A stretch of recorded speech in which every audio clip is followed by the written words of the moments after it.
So yesterday, let me open up my PowerPoint here. Well, let's just share the screen.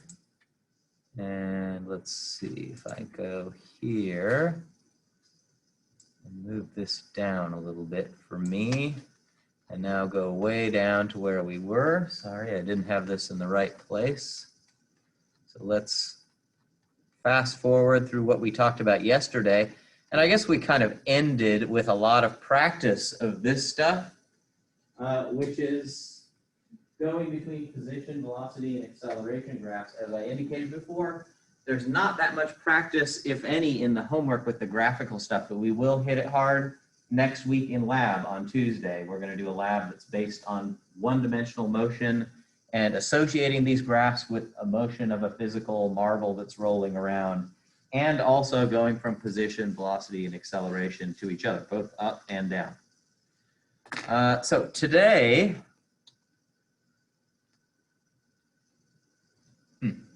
that doesn't belong there, but in any case, we're going to start talking about what are called the kinematics equations, or at least people popularly call them the kinematics equations. There's lots of kinds of kinematics. Remember, kinematics is a word that means just the way we describe motion mathematically. So it's a description of motion. When people talk about the kinematics equations in introductory physics, they're usually talking about the special case of motion with constant acceleration. So here we're talking about constant acceleration and something is moving just in one dimension. So we don't have any x, y moving through the xy plane. You're just moving on the x-axis or maybe the y-axis. And the book, I think, makes some area under the curves arguments. It's really doing what, if you've taken calculus before, amounts to integration. So if you're in a calculus-based physics course, you would derive the following relationships that are true when something is moving in one dimension with constant acceleration, ax. But here we're just going to sort of take them as given. There's more information about them in the book, but the real way to derive them is with integration. So if something is moving so that its acceleration, ax, is constant between two times, and we're always going to take the first time to define t equals 0. And the later time we'll just call time t. So t might be 10 seconds later or 5.2 seconds later or something.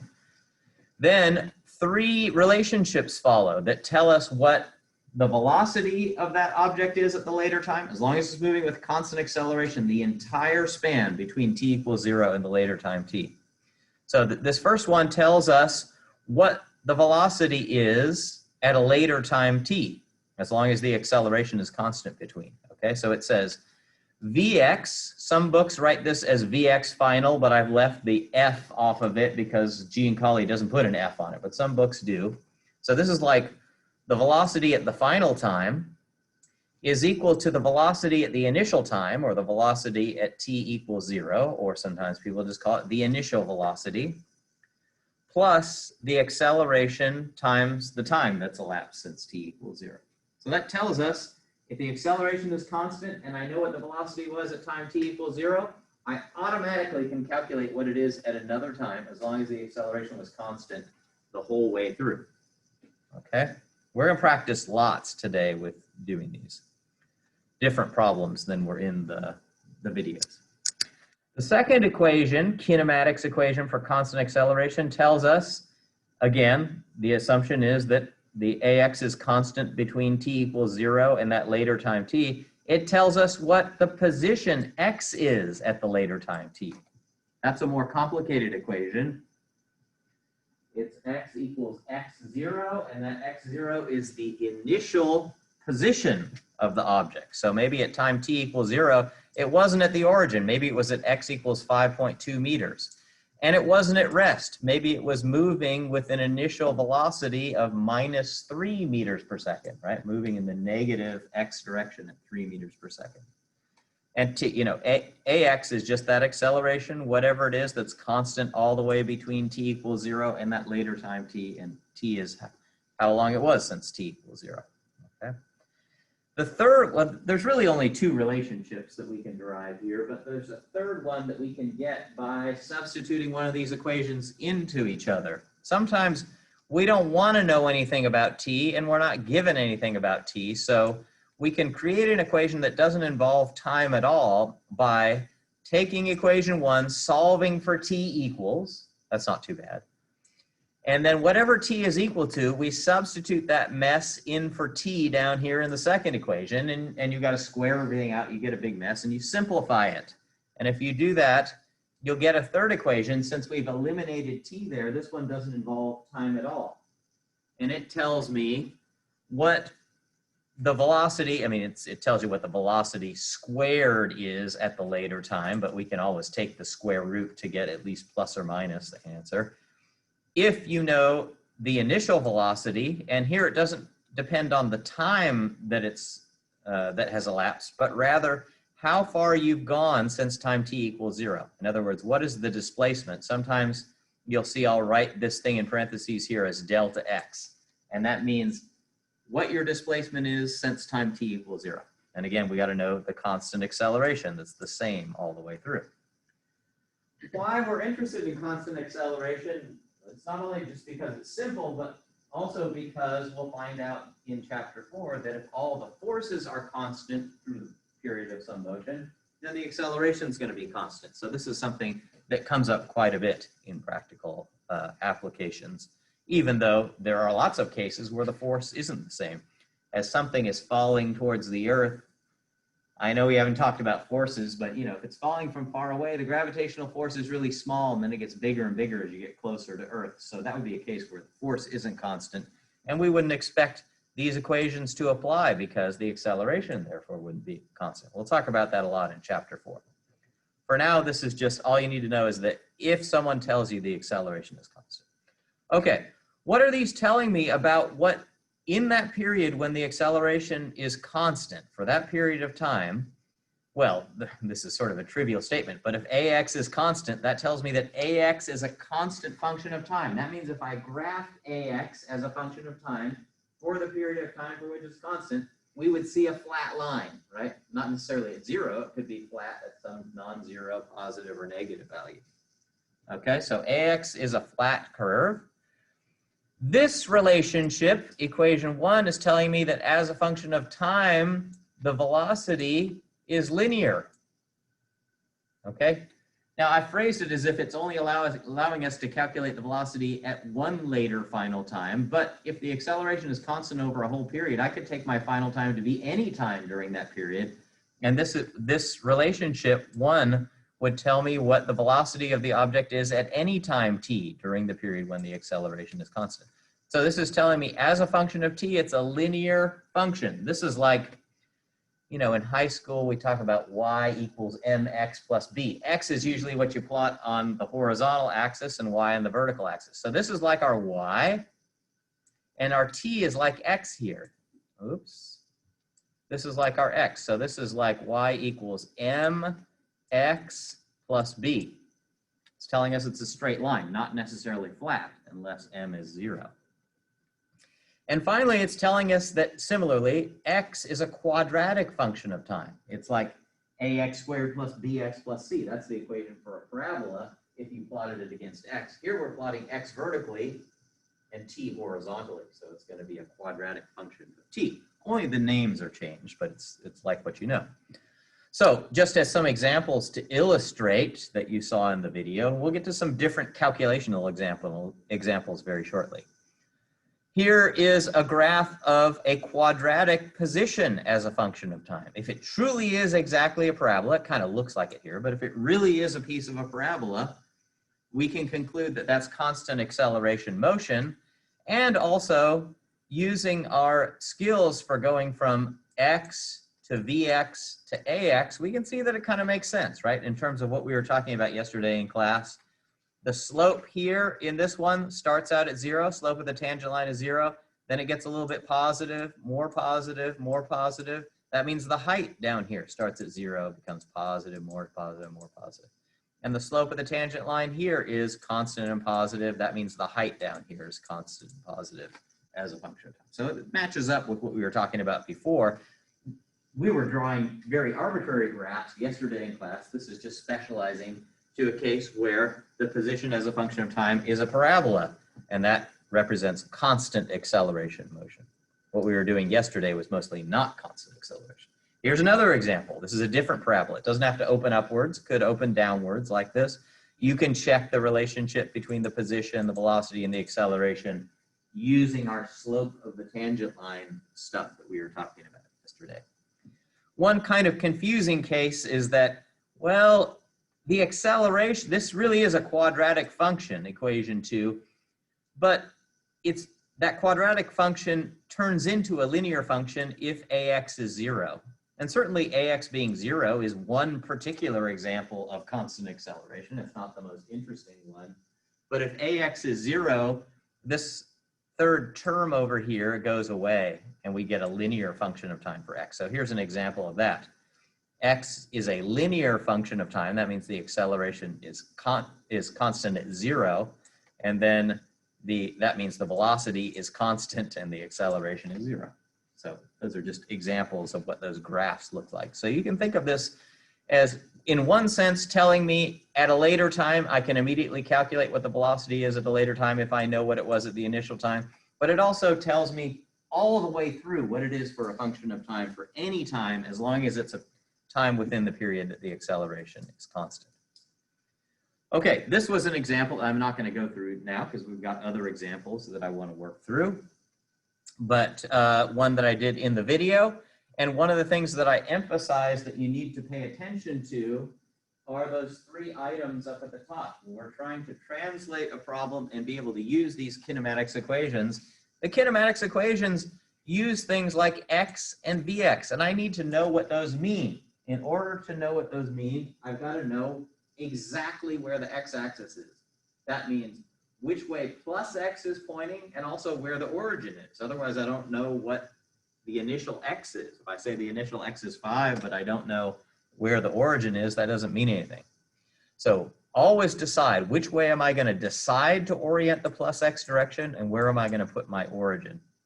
Also, since these refer to an initial time, that's what that 0 is supposed to represent. The 0 means at time t equals 0. What physical event defines t equals 0? In this example that you saw in the video, someone was putting a ball towards the hole, and we were told the acceleration is constant. Well, it's slowing down, decelerating, but it's constant acceleration. I made the suggestion or decided to take plus x toward the hole from the location of the hit and have the hit of the ball, or maybe just a microsecond after it's hit, because when it's being hit, the acceleration probably wasn't constant, but just after it leaves contact with the putter, that would be what defines time t equals 0. So we need to know when time t equals 0 is. And also, in our problem, we're usually interested in what something is at some later time, maybe how far it's gone, what its x-coordinate is at a later time. We need to be clear what defines that final time. In some problems,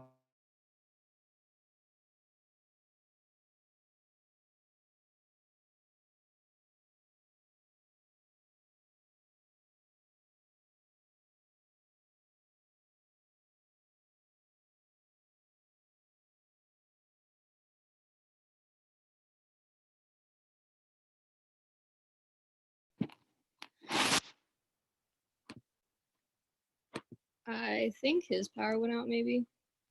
Okay, did yours? No, I can still see everything. I don't know. Mine did. Yeah. Oh, really? Okay. Yeah. Let Yeah, me- no, it told me power went out.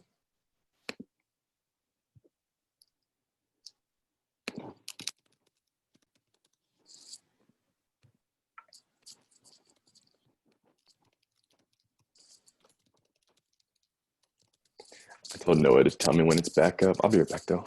Okay.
Sorry, guys. Can you hear me? Give me a thumbs up if you can hear me.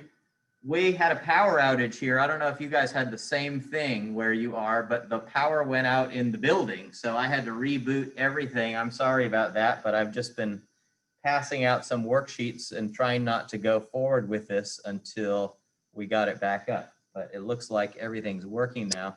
Let me reopen my PowerPoint.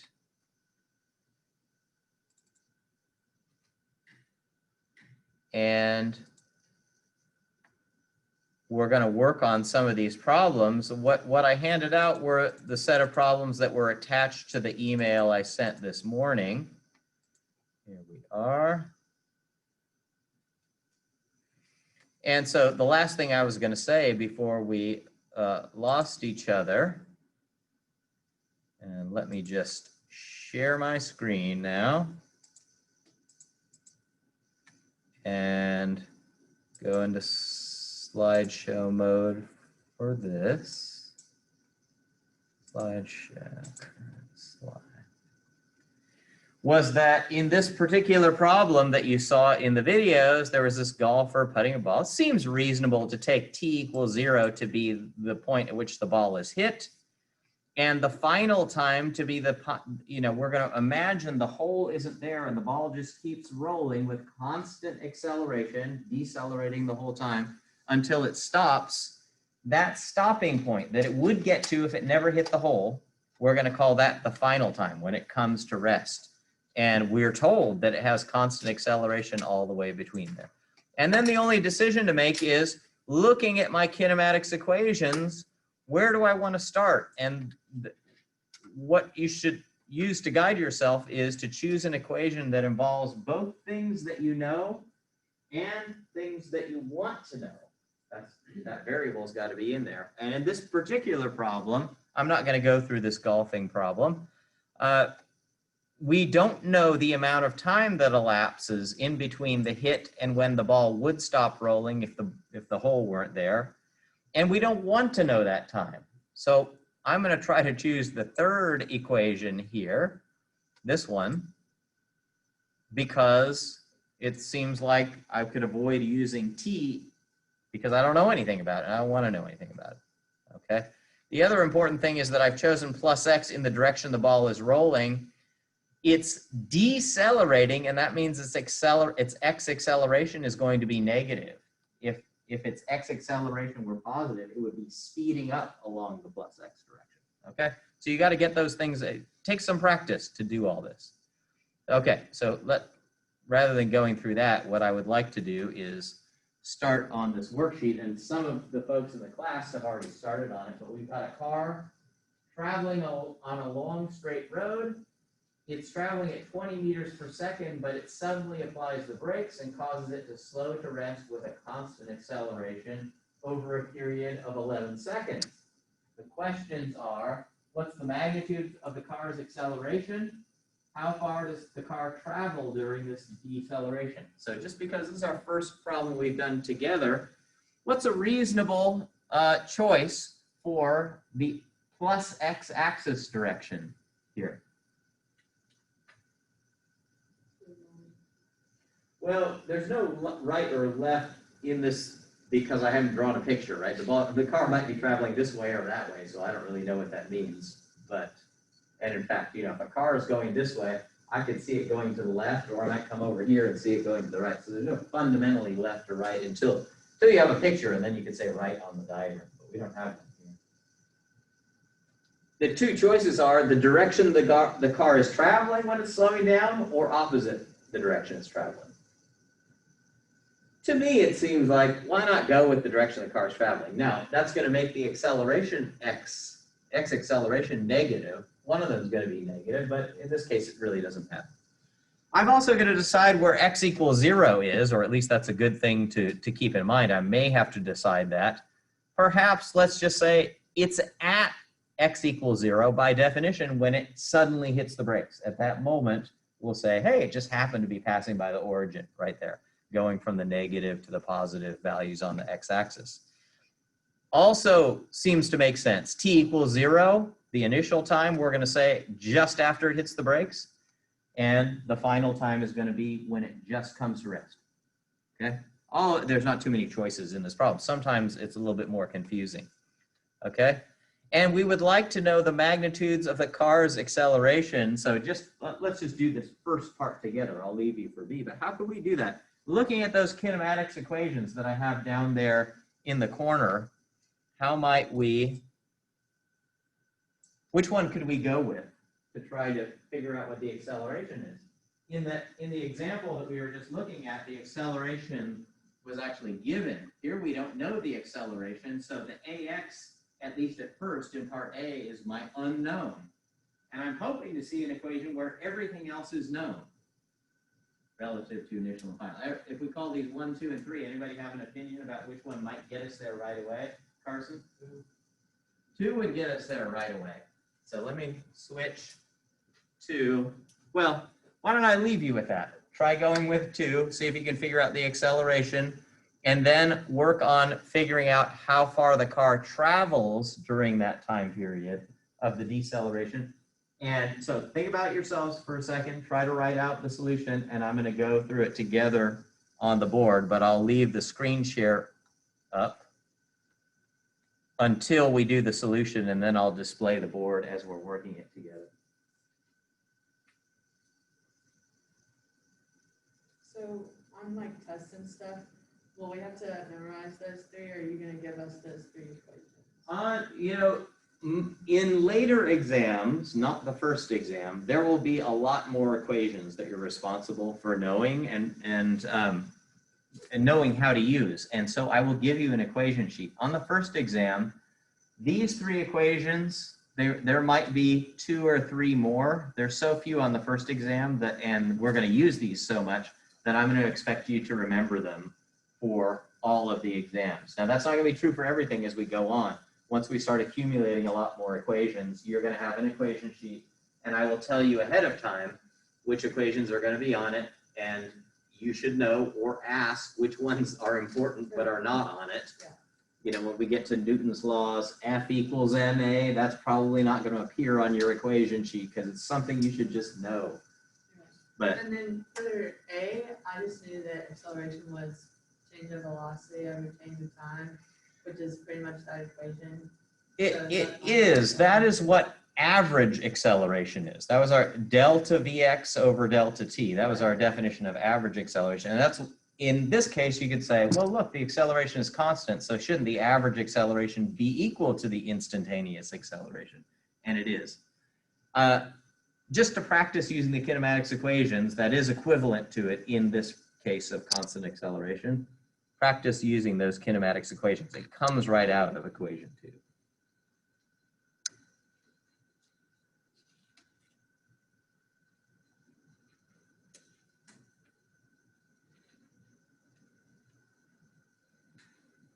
So try to answer part B once you've gotten the acceleration.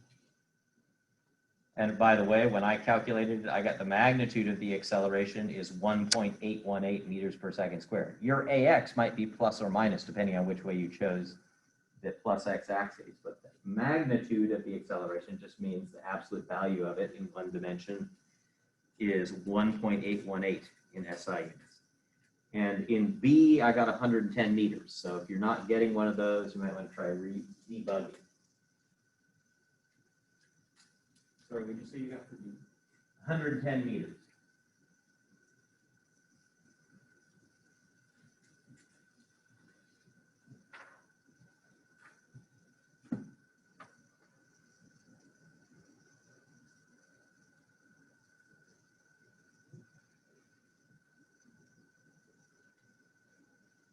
And I will say, for those of you who are zooming in the future, if you have to, I will try to get in the habit of leaving. If you don't have a good printer situation in your room, I'll try to leave these up while we're working on them and then switch to the board while we're doing the solution. So if you really just want to jot them down rather than trying to look at the PDF or go and actually print it out, that's fine with me, whatever works best for you.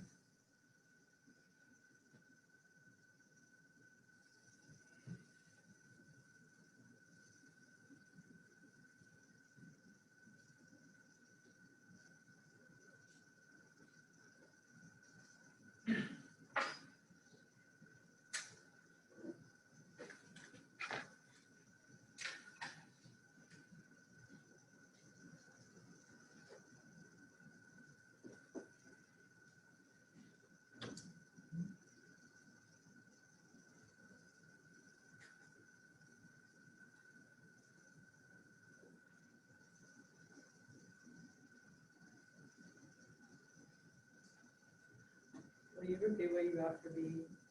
110 meters. Anybody else agreeing with that? Okay.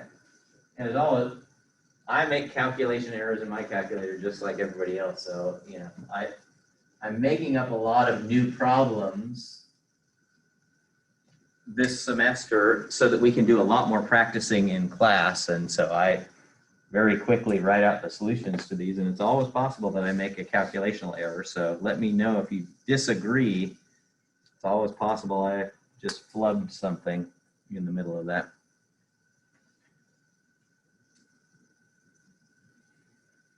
Yeah. So you said for the first one you got 1 point or negative depending on whatever, but 1.818.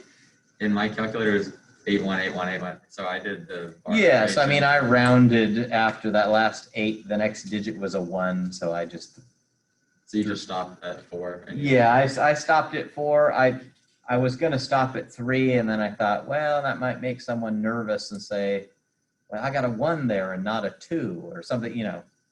So I stopped at the 8, but for no good reason, I gave 4 sig figs. I'll just put it that way.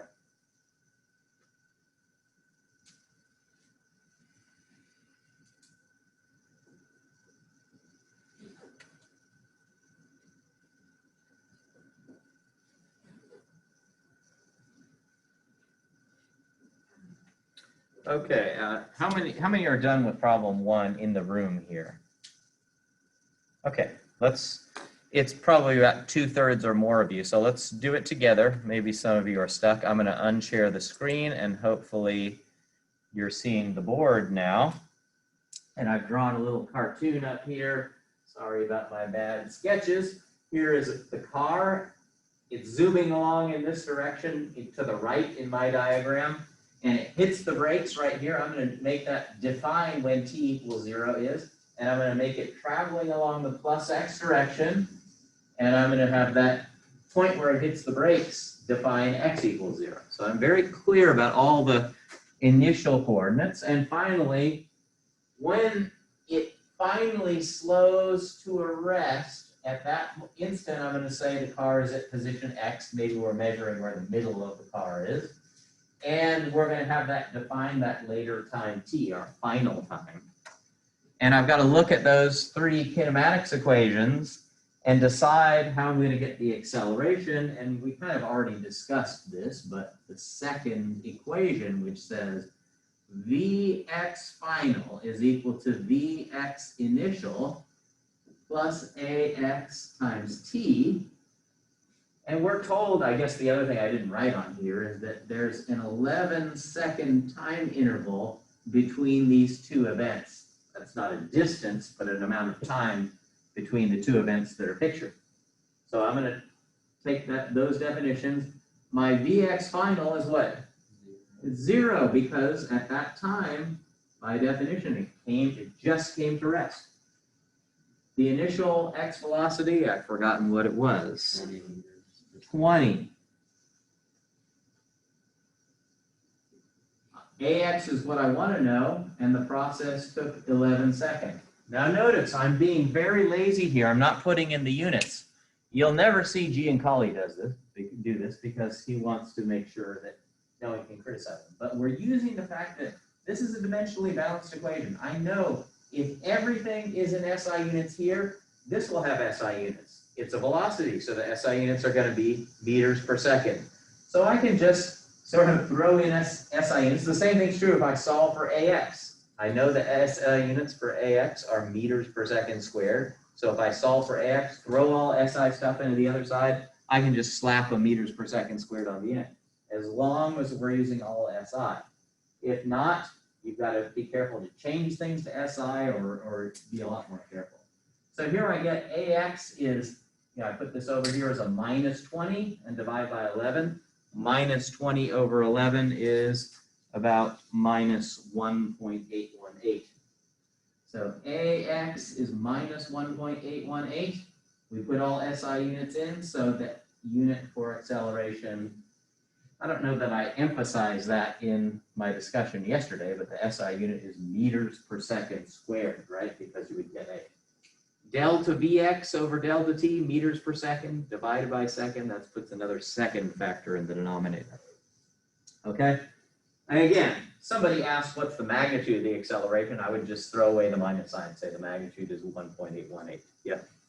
So when we're doing work, you don't care if we have units as long as our final answer has units? Yes. Yes, I don't care. Now, that's not to say you won't ever run into people, you know, especially some teacher who's really focused on everything being exactly presentable. I would never write a report where I did this, right, where it was meant to be seen by other people. But, you know, as my own shorthand, your time is valuable. And you know, it takes time to write all those little things. And then it makes it less understandable, too. The more extra writing you have, the harder it is to parse everything. Okay, so I would give the answer as the absolute value of that there. Questions on A? All right, B. How far does the car travel during this deceleration? Now we've got our equations 1, 2, and 3. Our equation 1 was Vx equals Vx0 plus AXT. Our equation 2 was x equals x0 plus Vx0 t plus 1/2 AXT squared. And our third one was Vx final squared is equal to Vx initial squared plus 2AX times delta x. That could also be written as x minus x0 in parentheses. To answer how far does the car travel during this time, well, it's decelerating, what options do I have? Which ones at least have the thing that we're looking for? 1, 2, or 3? Yeah, both 2 and 3 do. And actually, in this case, either one of them will get us to the answer. In my solution I wrote out, I happen to choose 3. It looks superficially a little bit simpler, although, you know, we know x0 is 0, so that term's really not there for us. But I don't like those squares and all that stuff, but you know, I do have to take the square root down here. It's not really too complicated, but you should get the same answer either way. So using equation 3, the one with the Vx squared, we could plug in, let me just plug in over here and say, Vx final is 0, so I'll put a 0 squared in on the left-hand side. Vx initial is 20, so I have a 20 squared there. Plus 2, now I know my AX, it's minus 1.818, and the minus sign is absolutely crucial here. If I don't put that minus sign in there, I'm going to find that delta x is actually negative. Well, I'll just get the wrong answer in this case, right? This doesn't say the magnitude of AX here. This says AX with its plus or minus sign times delta x, and that delta x is x minus x0. It's how far the object travels in between time t equals 0 and the final time. That's what we're after. So we're just going to solve that, and I got 110 meters, I think I said. So I put this over here with a minus sign, and I've got a minus sign on both sides, so I cancel them out, divide by 2, divided by 1.818, and I get delta x is 110 meters. But you could have used this one because we also know t, right? What would that have looked like if we plugged in? That would be x0 is 0, right? That's where it was at time t equals 0. It was at the origin. Plus 20 times t, and our t was 11 seconds here, right? Plus 1/2, again, this minus sign for AX is crucial that we put it in there, times 11 squared.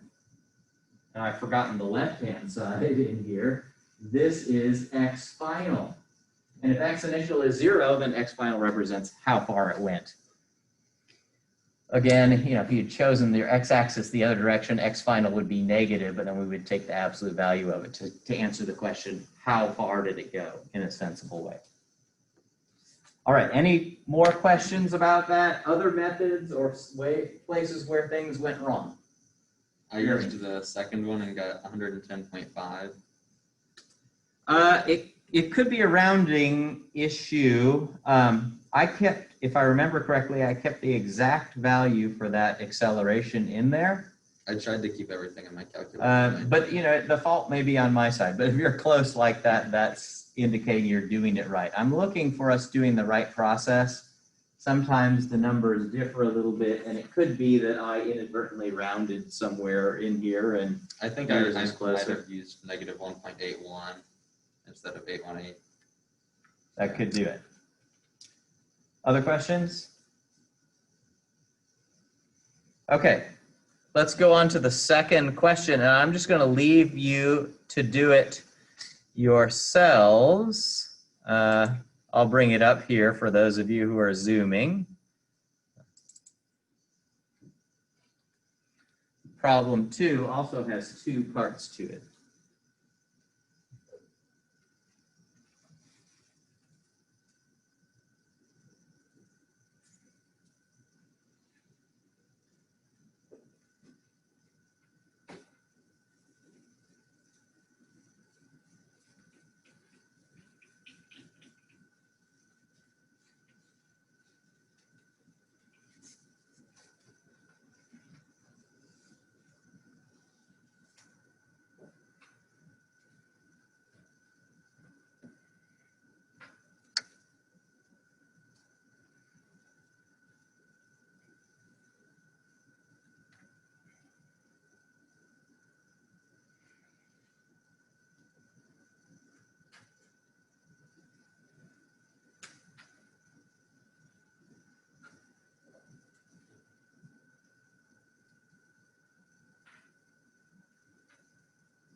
Put some final answers that I got up there just so you can check your work.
Okay, how many have finished A and B on 2?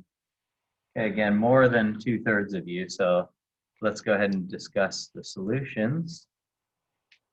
And it's always a good idea, no matter how crummy your drawing skills are, to draw a little cartoon. So I tried to draw a rocket that's taking off from ground level and accelerating upward with constant acceleration. And in this case, we're told, what about it? The magnitude of the acceleration is 3.2 meters per second squared. So it's going upward, not a constant velocity, but with constant acceleration. That's good for us. It seems like we might be able to use kinematics here. And the question in part, it's starting from rest, so it's at rest on the ground when this starts. And the question A is, what's the rocket's speed after it has risen by 2.8 meters? So I don't know if I want to measure from the bottom to the bottom or the top to the top. Maybe we'll go from the bottom to the bottom. We could say, here it is at some later time, and I want my picture to mean that this is 2.8 meters. That's how far it's risen. And I'm going to, of course, in this case, it seems pretty clear that I'm going to call this the initial state. And we'll call this state the final. You don't, as you get used to this, you don't have to be so explicit about it, but you really want to get in the habit of thinking about it. Also, I don't have a coordinate system on here, but why not? We could call it's going upward, it's accelerating upwards, everything seems to be upward. But let's call it plus y upward. And I'm going to say that it starts out at y equals 0. So just to be very definite about my axes and what the times mean, that's a picture that's showing what it is. And we want to know, what is the rocket's speed after it has risen 2.8 meters? So that means that this is my final. I want to know Vy final. That would give me what I expect it to be positive, and so it will represent the speed. If I had chosen plus y down, then I'd have to take the absolute value of it. Okay. What do I have to work with my 3 kinematics equations, which I've erased, unfortunately? Well, I have 2. I have the first one, I called that equation number 1, that relates V to T. Unfortunately, I don't know anything about T. And at least in this particular part of the problem, I don't want to know anything about T. So I might tend to want to avoid that one, even though it has a V final. The second one only has a Vy initial in it. That's something I know. It's 0, but it doesn't have the thing I want to know in it. And the third one definitely does have a Vy final in it, and it doesn't have a T in it. So I'm going to go to that one, which we've already seen. That's Vy final squared equals Vy initial squared plus 2 Ay delta y. Notice I just, for no good reason, I chose it to be moving along the y-axis rather than the x-axis. You could have called it plus x, but I just changed all the x's to y's to keep everything consistent. This is what we want to know. So let's plug into the right-hand side and see if we know everything else. It starts out with 0 y velocity, starting from rest. That means relative to the Earth here, and we're sort of, without even thinking, measuring all our velocities relative to the Earth, which we're imagining is stationary. Plus 2 times Ay times delta y, and we're told our Ay is 3.2 meters per second squared. Check, it's positive in this case because I chose plus y to be up. It is accelerating up. Okay, and delta y, how far it goes in between initial and final is by definition 2.8 meters. And so all I need to do is calculate the right-hand side and take a square root. And I claim I get 4.233 meters per second squared. Meters per second. 4.233 meters per second. Questions on that? All right. How much time does it take the rocket to rise by 2.8 meters? Do I have any choices here for which equations might get me there? I could choose the second one, which is the quadratic one. Let's try that. The second one, I believe what you're referring to would be y equals y initial plus vy initial times t plus 1/2 ay t squared. And we're interested in t here, so let's try plugging in. I get a little bit nervous when I look at this because I think, well, my unknown is t. I might have to solve the quadratic formula, but you'll see in this case we don't. Y final in this case for my same initial and final, Y final was 2.8 meters. Y initial is 0. Vy initial is 0, so that second term is 0. And then I have a plus 1/2 acceleration was plus 3.2 times t squared. And I can, multiply this 2 up here, right? So multiply both sides by 2, divide both sides by 3.2, and then take the square root to get this t equals 1.323 seconds. Could I have used the other equation, which is v as a function of t? Yes, probably some of you did that. The other one that has a t in it, and it's at least somewhat, we saw this wasn't too bad. Sometimes it will be bad, but in this case, it wasn't too bad with the quadratic stuff. Vy as a function of t is vy initial plus ay times t. We want that t, so can we plug in everything else? Well, yeah, I already figured out this thing on the left-hand side in part A. So that's 4.233 approximately. Vy initial, it started from rest, so that's 0. Our ay was 3.2. So I could solve for t, and I should get exactly the same t up to rounding that you might have done. Questions on that? You should, I'm hoping, because we're going to talk about free fall later on, which is more examples of using constant acceleration motion, get more comfortable with these as we're going on. Let me share the screen again. Let's go on to the next problem, which involves a bowling ball rolling. It's given an initial speed and starts rolling up an inclined ramp. The initial speed is 3 meters per second, but of course it's going up an inclined ramp, it's going to slow down. And we're told here, who knows if that's constant acceleration motion? We're just reassured that it moves with constant acceleration. What it does is go up the ramp, comes to a momentary stop, and then it starts rolling back down the ramp. And we're told that during that whole process of going up, momentarily coming to rest, and coming back down, it's moving with constant acceleration.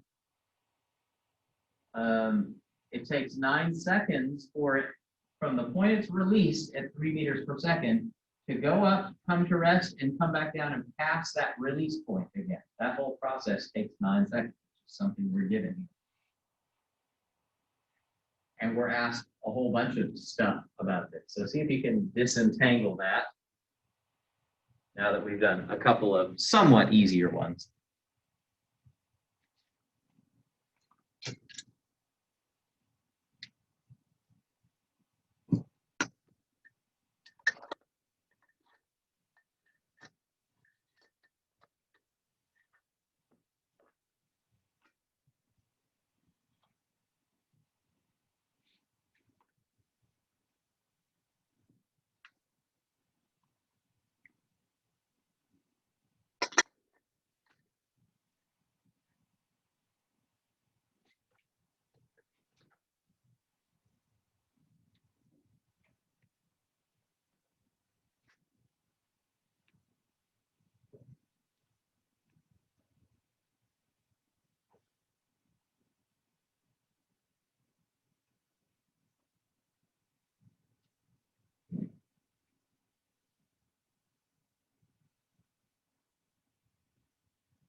Anyone getting stuck in here anywhere?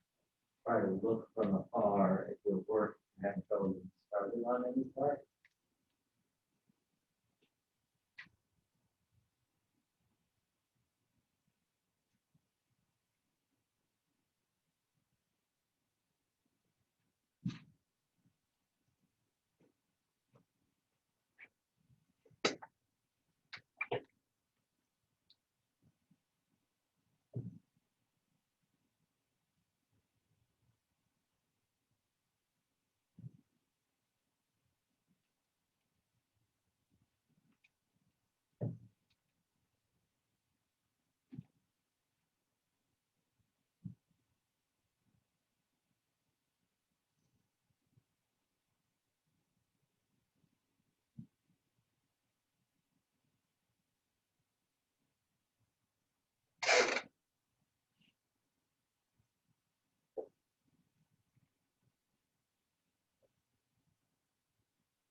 You know, normally when we do worksheets in physics, then you would of course be working in groups and you'd have someone to bounce ideas off of. And this just seems so much less fun, but that's our lives right now.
Anybody finished with all the parts of 3 yet?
Okay, some of you may be finished, it looks like now. Some of you may be a little bit stuck on one part or the other. And in this particular problem, you know, it's a step up. There are different ways to go on solving these, and some of them may be easier than others, but none of them is wrong, or at least none of the several I'm thinking of is wrong. So we've got, I drew a little part, oh, I'm sorry. Let me unshare the screen so the folks at home can see. I drew a little cartoon over here of, this is right after the bowling ball is released. Presumably someone just let go of it with their hand and rolling up the inclined plane at 3 meters per second. It slows, momentarily stops, and then starts coming down.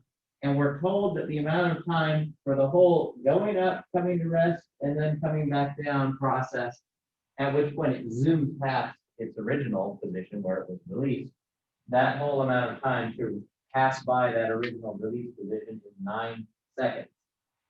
Okay, and at least in part A, there are some different times that we're concerned with here. In part A, we're just concerned with finding the acceleration magnitude. We're told that it's moving with constant acceleration. The question is, what is it? Well, I need to put some axes on there. It's moving along a tilted line, and that's fine. I can align my x-axis any way I want. If something's moving along a line, at least in chapter 2, we're always going to align one of our axes with the line that is moving. Since it initially starts going up, I'm going to take plus x to be in the upward direction. It's not especially important. You could have taken it to be going down the plane, but I want it to be along the direction of motion. And I'm going to take the release point to define x equals 0. Why not? That seems simple enough. And we're told some information about how long it takes between here and when it's zooming past that point on the way down. So I'm going to take zooming past that point on the way down to define final, right? I'll take this point to be the final time, and this to be the initial when it's released. I don't know if that's clear enough to everyone, but as long as you write something down that makes it clear to you what you mean by initial and final. So I've got my axes, I've got my initial and final times, and how can I use that to find the acceleration? Well, the acceleration appears in all 3 kinematics equations, and so I've got to think about what I know in those equations besides that ax. And in the first equation, that was the Vx versus T1, you may think you know what the final velocity is as it passes by there, but we're not exactly sure. So I'm going to avoid that one. I'm not really entirely sure. You're probably right if you think you know what it is, but let's not use that because we're not given that, and we're not necessarily practiced at doing this yet. So I don't know what Vx final is. Maybe I release it at 3 and it comes back passing by there at 5 meters per second in the downward direction. Who knows? We can prove later on if we want that it's the number that you're probably thinking of. So the only one that avoids that Vx final is not the one with the Vx squared at the beginning and not the one with just the Vx at the beginning, but the one that is x versus t. So in part A, I'm going to try writing it down. We'll just hold our breath and hope that we know everything else. X final is equal to x initial plus Vx initial times t plus 1/2 times ax times t squared. The ax is what I want to know. Maybe I'll underline that there. So I'm hoping I know everything else in that equation. Let's just start plugging in and see if that's the case. In my coordinate system, what's x final? It's 0 because I chose that this point would define the origin, and that's where it ends up zooming past right at that point. So x final is 0. X initial is also 0. That seemed like a good choice to make, although if I chose it to be at 8, we would have gotten an 8 and an 8, and they would have just canceled. Vx initial, that's plus 3 in my coordinate system because I chose plus x to be the direction that it's released in. Otherwise, it would have been a minus 3 had I chosen the opposite plus x. T is the time always between initial and final, and so for me, that's 9 seconds.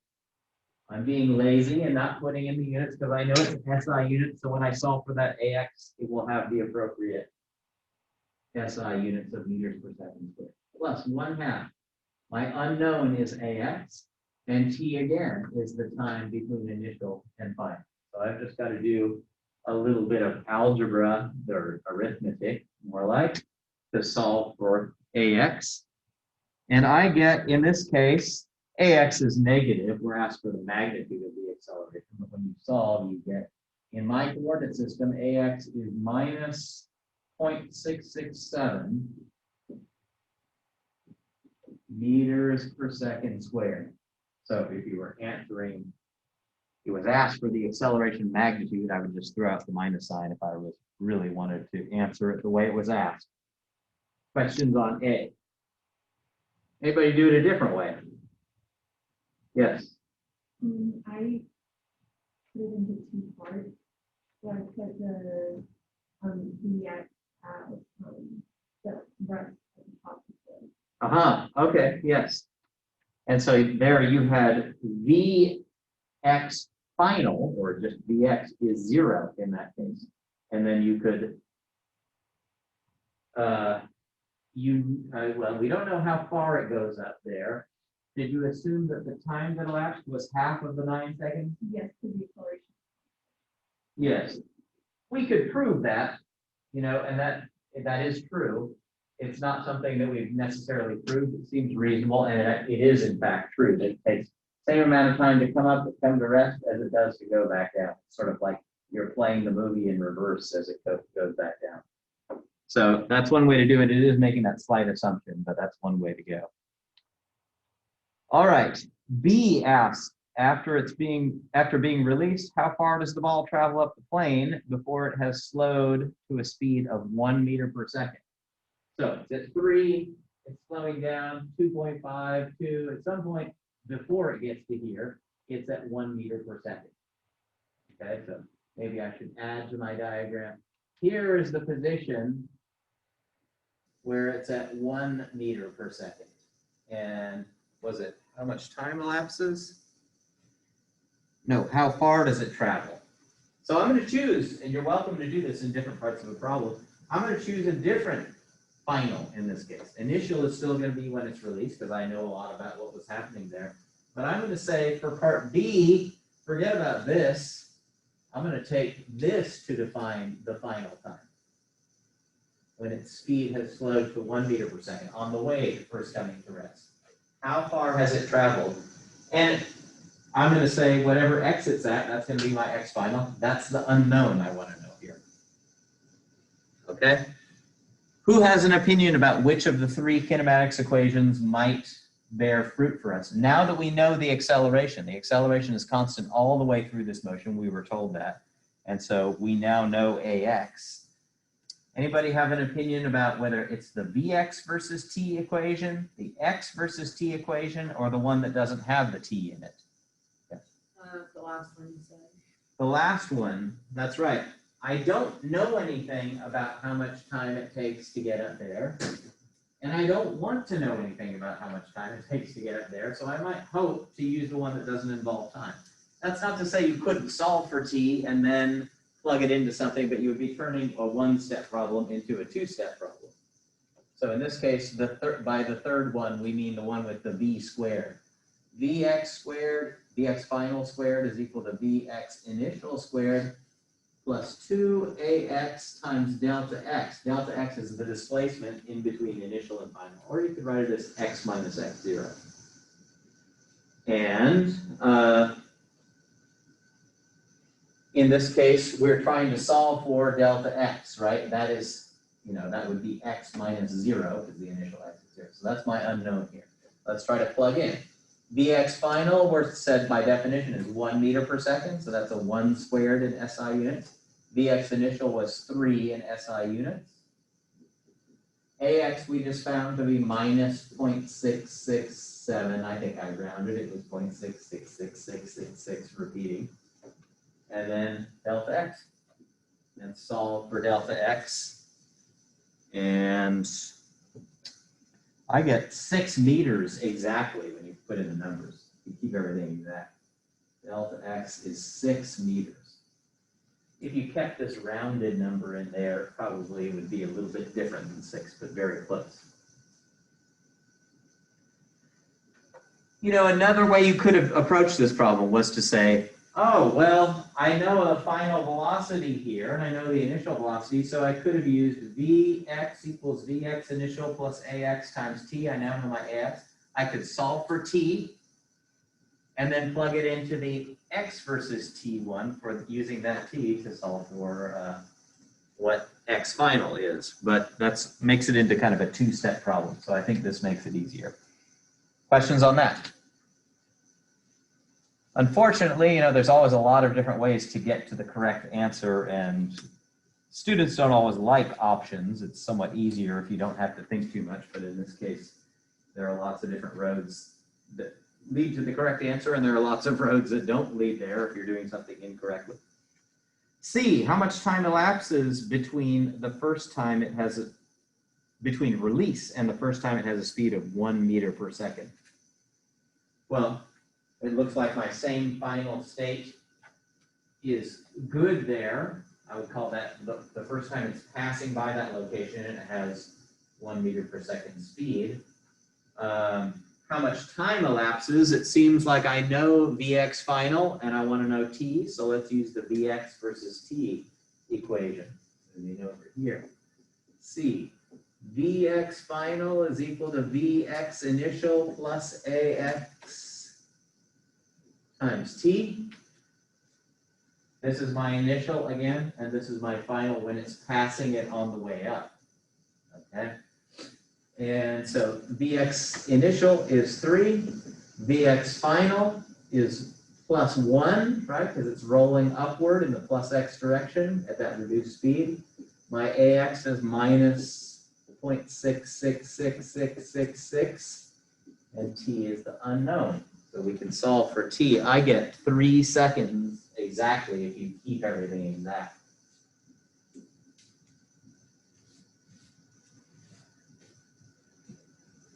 Okay, that's C. Any questions on that? Yes. I thought we said that 1 meter per second was the final. It looks like You are right. This is exactly right. This should be the 3, and this should be the 1. Okay. I just wanted to make sure I didn't get Yeah. that.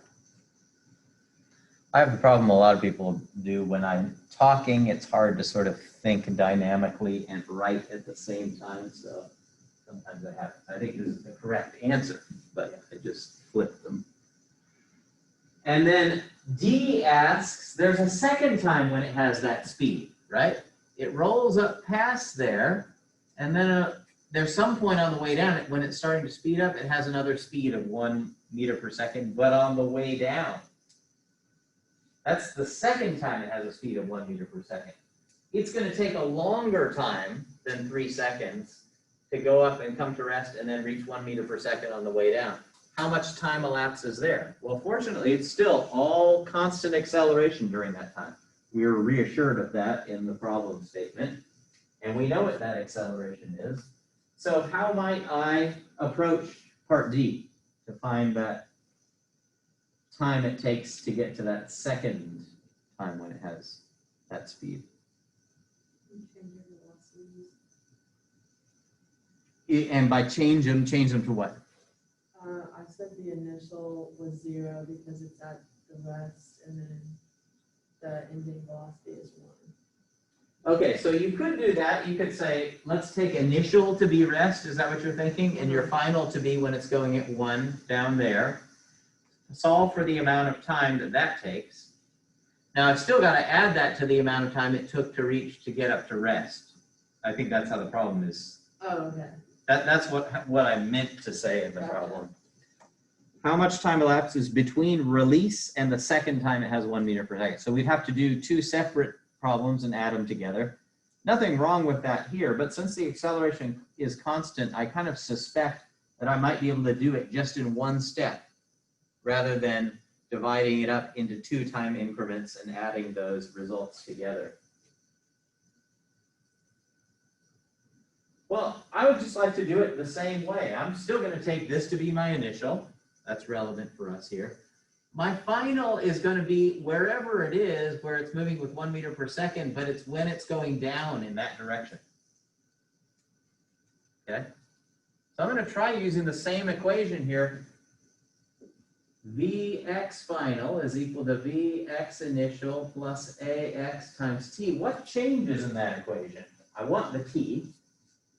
Ax hasn't changed. It's got the same Ax the whole time. Would it be -1 instead of 1? Yeah, the Vx has changed, right? Before it was going up, and that was a positive Vx final. Now we know it's going down, and that's a negative Vx final. Okay, so the only difference here is that this is a -1 in SI units, right? It's plus x is up, it's going down at the time we're defining to be final. Initial is still +3 because plus x is still up the ramp. This AX is minus 0.666666 in SI units, and we want to know the T. And in this case, that changes the T.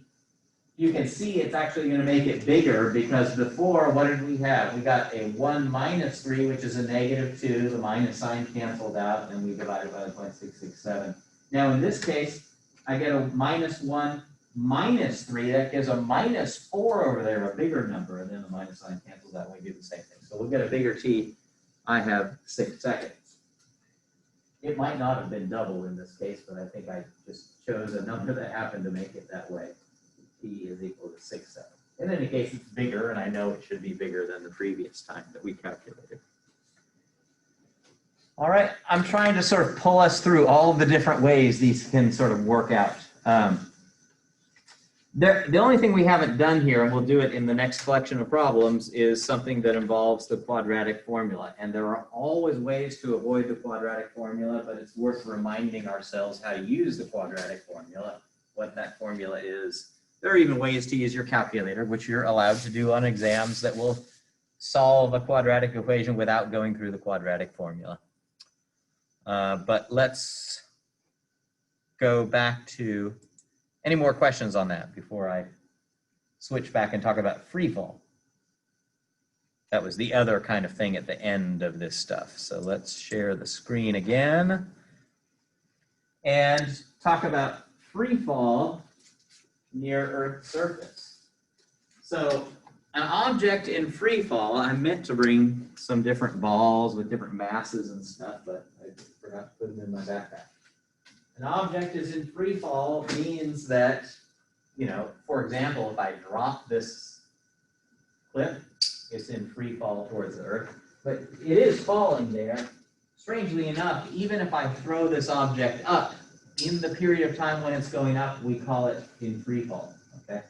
Now, a couple of things have to be true for this to follow, okay? Near Earth's surface, every object in free fall, that means gravity is the only non-negligible force on it. I know we haven't talked about forces, but we're just using your intuitive notion of force now. What is the big thing that's pulling on it? If that's the case, and we'll talk about when it's not the case, it will accelerate in the direction towards Earth. So that means if you take your positive axis to be down, it would be a positive acceleration. If you take your positive axis to be up, it would be a negative acceleration. But the magnitude of that acceleration is 9.8 meters per second squared. At some, you'll see in some books, it's 9.81. Here in Danville, Kentucky, it's very close to 9.80. In Paris, it's very close to 9.81. It kind of depends on what's underneath you and what your elevation is and that kind of stuff. But here we're just going to use 9.8, or you'll see 9.80. I think Giancali uses, most of the United States, I believe it's closer to 9.8 than 9.81. And that's called the free fall acceleration magnitude, and it has a special symbol, little g. So we'll call it little g. Little g is always a positive number with those units. A positive acceleration, it's just the magnitude of the acceleration. If we want to say the direction it's accelerating, we'd say down towards the center of the Earth. Okay, that's only valid near the surface of Earth, and it's only valid if gravity is the only important force during that falling or rising and falling process. The acceleration, amazingly enough, doesn't depend on the object's mass. Now, I had some ball, a golf ball and a foam, kind of a foam ball that looked like they had very different masses. These have slightly different masses, but you've all seen the kind of Galileo experiment. For those of you who are zooming, I'm just dropping two objects. They both hit the floor at the same time. They seem to be accelerating the same way. And that was kind of an amazing coincidence. We'll see that from Newton's point of view, it's not such a coincidence. But from Galileo's point of view, it would have been perceived as a coincidence. Now, not all objects are the same.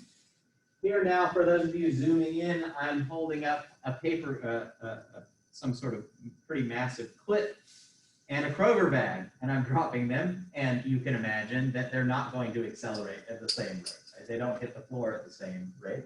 And that's because for this one, there are really two forces on these objects as I'm dropping them. One is the gravitational force from the Earth. The other one is the air might push against it. For this little clip that I'm holding, the force due to air is pretty small because it has a very small cross-section. And the force due to gravity is pretty big because it's made of metal and it's pretty dense. Whereas for the Kroger bag, it has a big cross-section, and so air slows it quite a bit. So air resistance has to be negligible, and you'll find in a lot of problems it's explicitly stated that ignore air resistance or air resistance is negligible in case you're worried about it. Another way of saying that is that the object's speed throughout the whole motion, when we're considering it to be in free fall, has to be not close to its terminal speed. That means if I drop, some sort of foam ball off a skyscraper, initially it accelerates downward, but it quickly reaches a kind of speed where it's not going any faster. And that's because the air resistance keeps it from accelerating anymore. That's called its terminal speed. So as long as we're considering an object motion that's not close to its terminal speed, that's fine. For this paper clip, the terminal speed happens to be pretty high. For the Kroger bag, the terminal speed is pretty low. It might be 1 meter per second or something like that, pretty slow speed. Okay, so here's a cartoon of a person dropping a ball in free fall. Presumably air resistance is negligible. Right after he releases it, it's accelerating with a magnitude of acceleration, 9.8 meters per second squared. After it's fallen a little bit, assuming air resistance is negligible, still 9.8 meters per second squared. Here's someone else throwing a ball upwards, and then it comes back down. And that whole process, strangely enough, we're going to call it free fall, even though during part of it it's rising. Same thing here. As long as the force of air resistance is negligible, this is a fairly dense ball. It's not made of just styrofoam or something like that. Then we might question whether air resistance is negligible. The whole time, it's accelerating with magnitude 9.8. Right after release, at the very top, and on the way down again, and everywhere in between. Okay, so it's accelerating downward. That means the acceleration is constant. If we choose an axis, we could say AX is constant. So let's choose an axis here. I'm going to choose, for the purpose of describing the motion of this ball, just like the ball that went up the ramp and down the ramp, here my ramp is just completely vertical.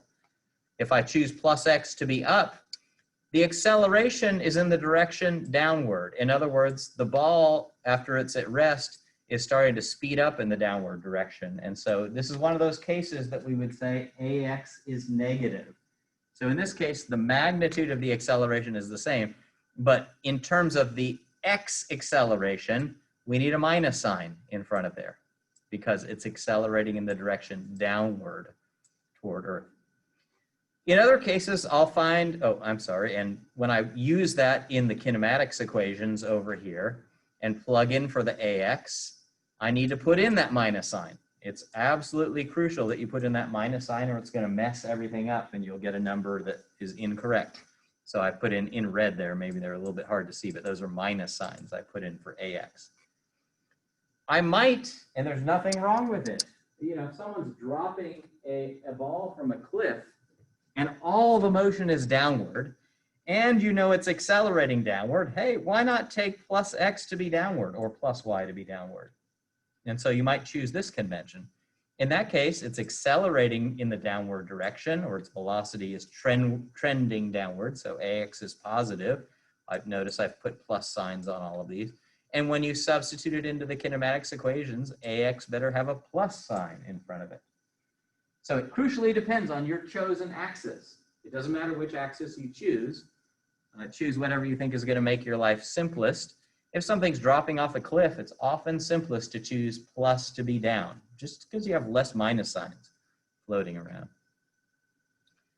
Okay, here was just an example that was gone through in the video, and I'm going to flip through it really quickly, and then we're going to do some examples on our own here. Stone is launched by a slingshot straight upwards, and we're given the initial upward velocity. We're ignoring air resistance, so it's in what we would call free fall, and therefore I know the acceleration. I don't know what AX is until I define what X is, but I know the magnitude of the acceleration. What's the maximum height above the launch point that it reaches? And that sounds like kind of a kinematics equation.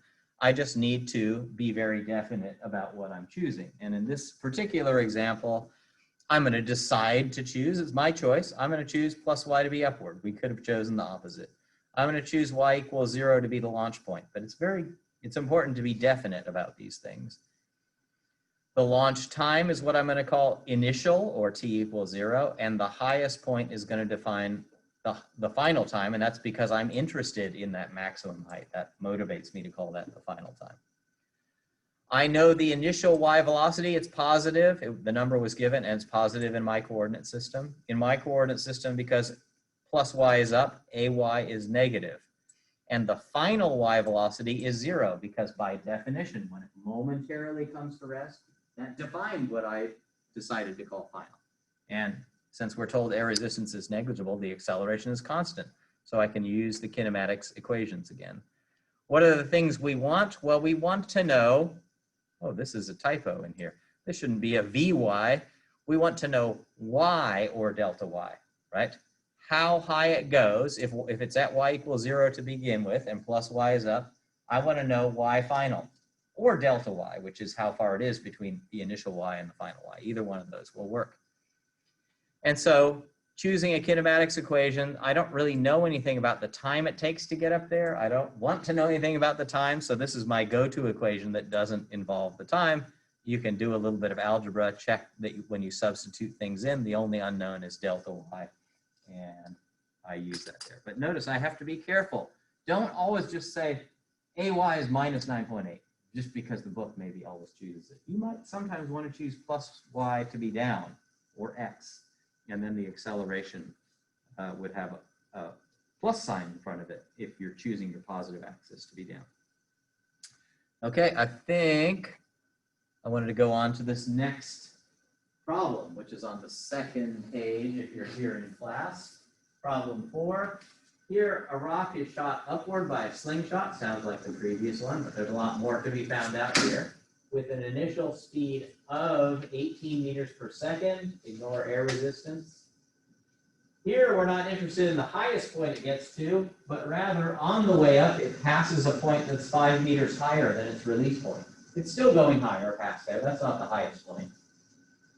What's the rock's speed when it passes that point on the way to its highest point that's only 5 meters above it? All right, and try the other ones down below this too, and we'll do them all at once.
Yeah.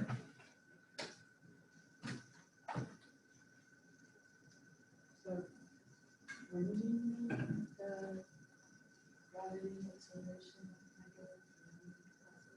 Well, it depends on your chosen axis. So we said whenever the acceleration going downward, meaning towards accelerating towards the Earth, meaning your velocity is always trending more and more in the downward direction. If it's already going downward, it goes faster in the downward direction.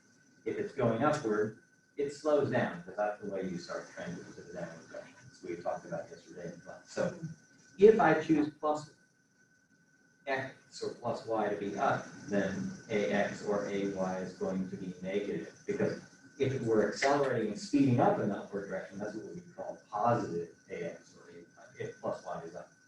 So it looks like you've chosen upward to be the plus direction, That's what I did. and so then if that's plus x or plus x, then we'd say ax is minus 9.8. Okay. But there's no good reason that you couldn't choose the opposite Okay. convention. And you won't, if you are completely careful and consistent with everything, you'll get the same answers to all the questions, even though in the middle, things look different.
I sure can.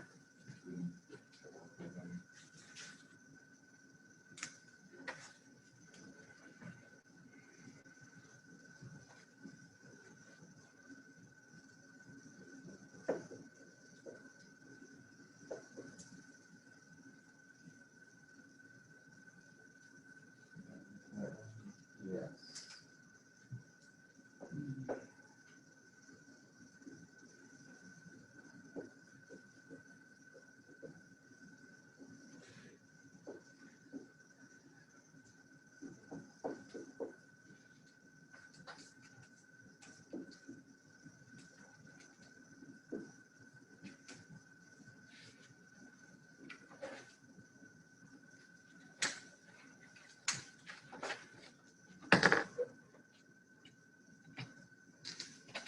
Yeah, and those numbers, I wasn't too careful about how many sig figs I specified. I probably put too many just so that you would know whether you're really close or not.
If anybody's getting stuck anywhere, just feel free to raise your hand.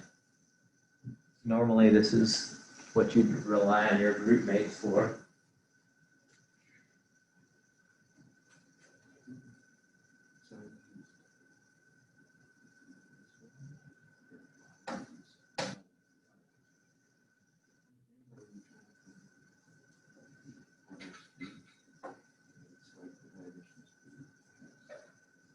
You chose plus y to be down.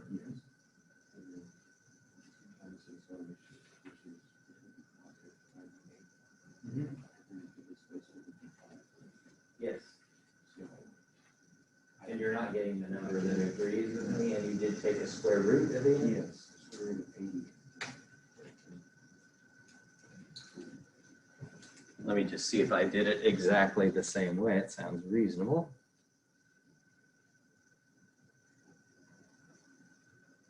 Yeah, I took plus y to the up. Now, it should not make one bit of difference. So you have, oh, this has got to be squared, right? It's vx final squared equals vx initial squared. Yeah.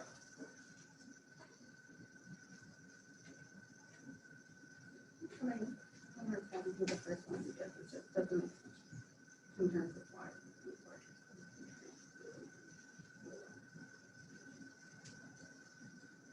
Your numbers look good to me, and you square rooted at the end.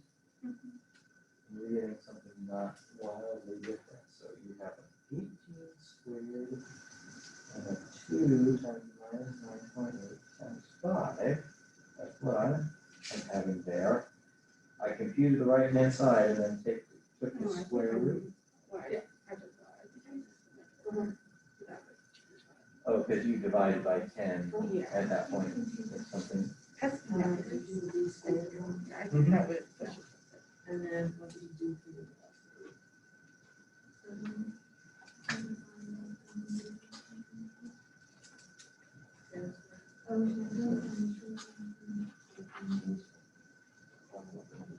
Yes, I didn't change anything, but yeah. That's right. We know it's, if you're calling plus y up, we would say by final is 7. By initial is 18. Right? And we don't want to know t, so we're going to use the squared velocity one.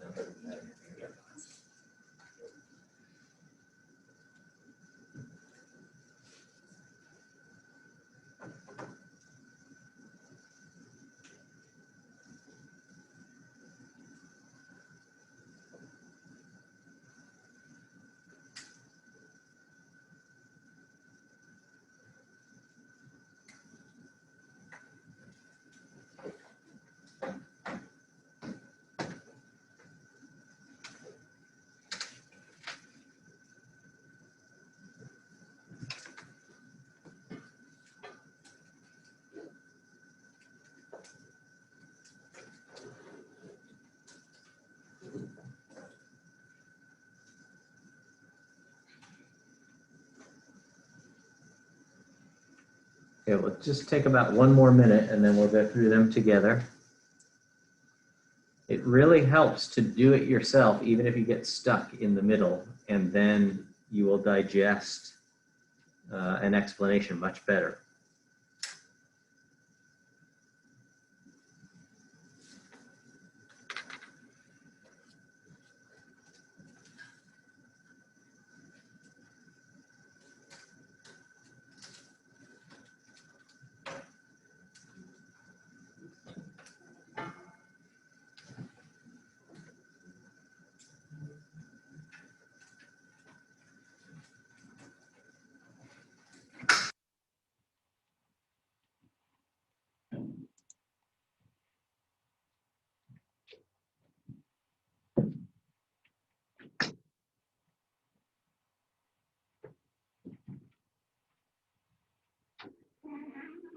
All right, and I know not everyone has had a chance to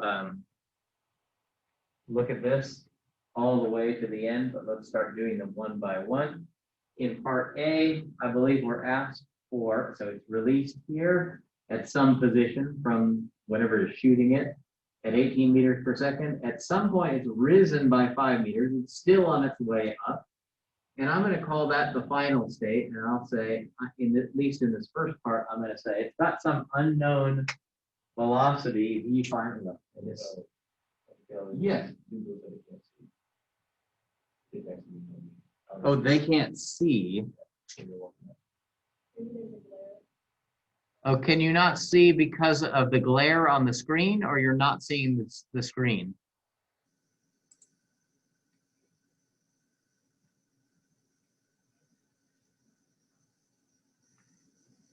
Did I? You can't see the board. Why? Okay. I'm going to force it back to mine and hopefully it sticks there. Are we good now? Okay. It looks like we're a little bit off the edge too. Let me turn this camera. Let me get over here. Okay. Hopefully that's better. Okay. So I've got initial, final is going to be when the bottom of it has risen by 5 meters. And I don't know anything about the amount of time that it takes to get up there, and I don't want to know anything about the amount of time that it takes to get up there. So my first inclination is going to be to grab that third kinematics equation. I'm sorry, I was about to write Vx final. Now, what does x mean? I haven't defined my x-axis yet, so in order to even know what Vx means, I've got to put some axes on here, and it seems reasonable. Some people chose up to be positive, other ones down. I'm going to choose up to be plus x, and I'm going to say where it was initially defines x equals 0. We'll measure the bottom of the ball to be where its position is. Okay, so in part A, I believe we want to know that Vx final, or its final speed after rising 5 meters. So Vx final squared is equal to Vx initial squared plus 2ax times delta x. The thing I want to know is this, so let's continue with the right-hand side, and we'll just take a square root at the end. Vx initial is 18 plus 18 in my coordinate system, but the plus doesn't come to anything because we're squaring it. Plus 2 in my coordinate system, ax is minus 9.8 because I chose plus up and it's accelerating downward. And delta x is how far it goes between our chosen initial and final, and that is 5 meters. Okay, so I calculate 18 squared, subtract off this negative number there, and then take the square root, and the number I get is 15.03 meters per second. Of course, when you take a square root, there's always a plus or minus thing, but we know in this case it's still going up, so we would choose the plus sign. 15.03, and I know I put in all SI units, so I get SI units out. Any questions on A? There are other ways to do it, but I think that's the simplest. B, how much time does it take for the rock to rise to that height? In other words, how much time elapses going up here? Well, how might I approach that? I need a T equation. There are 2 of them. There's one with Vx versus T, which kind of seems nice because at least it's linear in T. There's the other one, which is X versus T. Let's just write it down for the sake of argument. X equals X0 plus Vx0 times T plus 1/2 AX times T squared. Let's plug in there and see what we have. This X, in my coordinate system, X final was 5, X initial was 0, Vx initial was 18, T is our unknown. AX is minus 9.8. When I divide that by 2, I get 4.9. So this would be a minus 4.9 times T squared. Unfortunately, that's a legitimately quadratic equation. There's no way to avoid using the quadratic formula on that. And I really don't like doing that. Not only because it's a pain, but because I tend to make mistakes every time I do calculations with the quadratic formula. How might have I avoided that in this case? Use the other equation. use the other equation that involves a t. So instead of that, I'm going to say Vx final is equal to Vx initial plus Ax times t.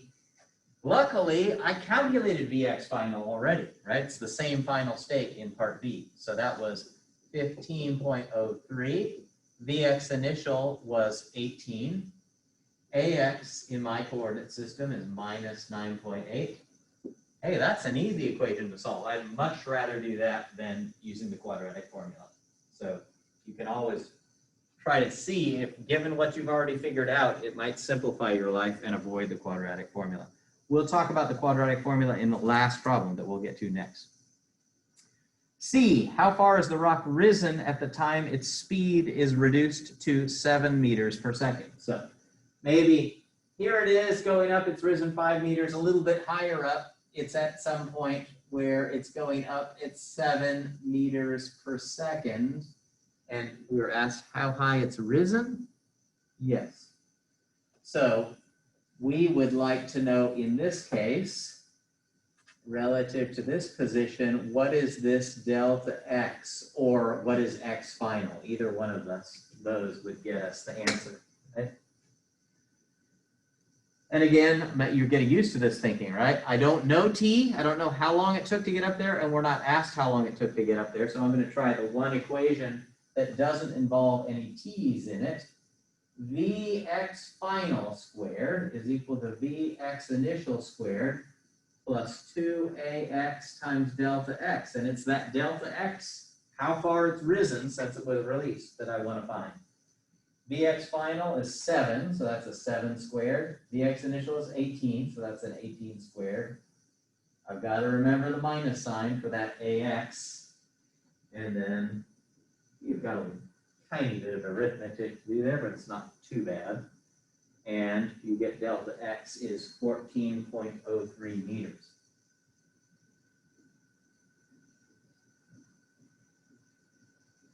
Okay, any questions on that? That seems the only reasonable, simplest way to solve that problem. There are more complicated ways, but that's the most straightforward. Finally, how much time does it take the rock to momentarily come to rest? Way up here when it's about to start coming down. So we want to know, what is that t? I don't know how to draw that on here, but I'll put a t with a question mark next to it. What is that time to rise up to the position of rest? And here I've got two equations that involve t. Unfortunately, well, how might I approach it? Let's just hear some suggestions. In my book, it's the first one, it's the shorter of the two. Yes, I know what Vx final is in this case because it's come to rest. So Vx final is 0. So let's use that same equation I'm erasing here, but I'll put a d next to it. Vx final is equal to Vx initial plus Ax times t. And it seems like I know everything in there. If I'm calling this final, again, I'm being a little bit lazy about labeling things. And as you get better at this, you can just sort of keep those things in your mind. And you might change what final is and what initial is as you go from parts A, B, and C. As long as the acceleration is constant throughout between initial and final, you're welcome to change your mind as you go to different parts of the problem. So final is when it's at rest at the top. Initial was 18. Ax is minus 9.8. That's an easy calculation, and I get 1.837 seconds. Any questions on that? Okay, so this is more practice with kinematics kind of stuff, but I do feel like it's getting a little bit more complex, right? And there are more different ways you could get to the answer. You're starting to get the idea. I just want to finish up with this one last problem that's on there. So let me share the screen again. Okay. That's 4. Here's 5. A rock is thrown directly downward off a cliff. So instead of throwing something up here, we're actually tossing it down, releasing it with some downward velocity right after it leaves touch with my hand at 15 meters per second, right after I release it. It's moving at 15 meters per second relative to the earth. Ignore air resistance. Okay, that's good. How long does it take for the stone to reach the ground? 40 meters below the point of release. What's the stone's speed just before hitting the ground? So what I want you to do is, I'm going to stop you a little bit early on this one, but I want everybody to try to answer question A. And you may or may not run into the quadratic formula there. And let's just do a little review when we get there. Let me give you a couple of minutes in case you're rusty on the quadratic formula.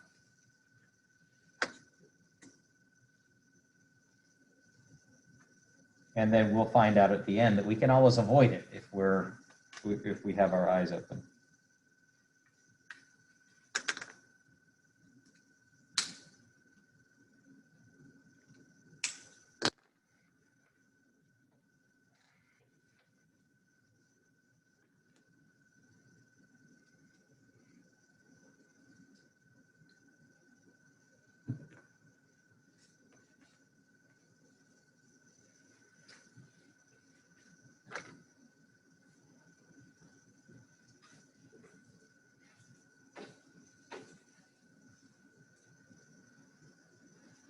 By the way, I should mention that these kinds of solutions to this worksheet are the kind of thing that I will post my scanned written solutions on the right side of the website, that third column. So if you're missing stuff, or maybe something you want to look back at before when the exam gets closer, or while you're doing the homework, I will try to post it up there before I leave campus today.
You said it's not that A, right?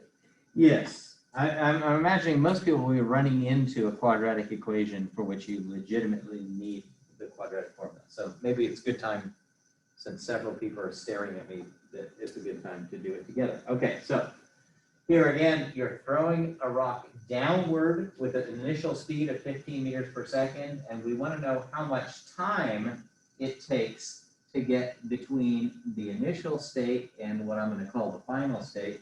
I made a point in the video about being careful. You know, a lot of times when students first encounter physics, they might say, well, look, it hit the ground, so V final is 0. What would be wrong with that? It hit the ground, it's at rest. It got stuck in the mud down there. Yes.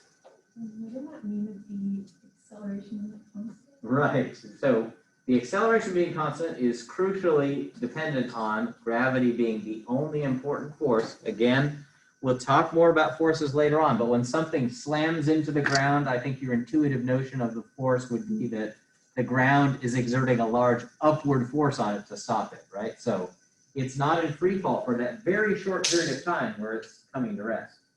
So I will often say initial in this case is just after the release, just after it's left contact with my hand.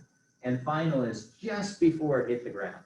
We don't want it in contact with my hand when I'm speeding it up because I'm exerting a force on it, and we don't want the ground slowing it down. That's going to make it not in free fall. So it's just after release. Final is going to be just before hitting the ground. And we want to know that time. And the most straightforward way to approach it is to say, well, I know how far it went. I need some axes on here. In this case, everything seems to be happening in the downward direction. It's accelerating downward, it's moving downward. Why not take plus y to be downward, or plus x, doesn't matter. And, you know, it seems reasonable to take the release point to be y equals 0, just to be definite. Okay, and let's plug into that kinematic equation that tells y as a function of t, because we know y final, right? Y final in my coordinate system will be plus 40. So y is equal to y0 plus vy0t plus, oh, and I'm sorry, I'm still sharing the screen here. Let me make sure the board is displayed there. Plus 1/2 ay t squared, plugging in what we know. Y final is 40. Y initial is 0. That defined what I chose to call y equals 0. Vy 0, since plus y is down, it's plus 15. Ay is plus 9.8 because I chose plus y to be down. And 9.8 divided by 2 is 4.9, so I'll just combine those together. Times t squared. Okay, so this is what we call a quadratic equation, right? It's like ax squared plus bx plus c, right? If you have a quadratic equation, that's something of the form ax squared plus bx plus c equals 0. We've got to put it in that form first to use the quadratic formula. In this case, the variable is really t, so I'm going to write it as at squared plus bt plus c. And the quadratic formula solution says there are two solutions t to this equation, and they're given by this formula. T equals negative b plus or minus the square root of b squared minus 4ac, all of that mess divided by 2a. So the first thing is you've got to figure out what your a, b, and c are. And I've almost got it here. I've got to put everything on the side, on one side with a 0 on the other side. So if I put this over the 0 over here, the 40 gets a minus on in front of it. T plus 4.9 t squared. That means the a is what's in front of the quadratic variable, the b is what's in front of the linear variable, and c is your constant. So my c is minus 40. So plugging into this mess, so two solutions, one for the plus and one for the minus in the numerator. My two solutions would be negative 15. Again, I'm dropping all the units here because I know my t is going to be in seconds as long as I put all SI units in, which we're doing here. And that's very often going to be the case. Occasionally in the homework, you'll have to switch some units once here or there. But a lot of times we're going to focus on the physics, which means not putting so many roadblocks in with changing units. Plus or minus, so 15, b was plus 15, so negative b plus or minus the square root of 15 squared minus 4 times A is 4.9 times C is minus 40. All of that under the square root. All over 2A, and A is 4.9.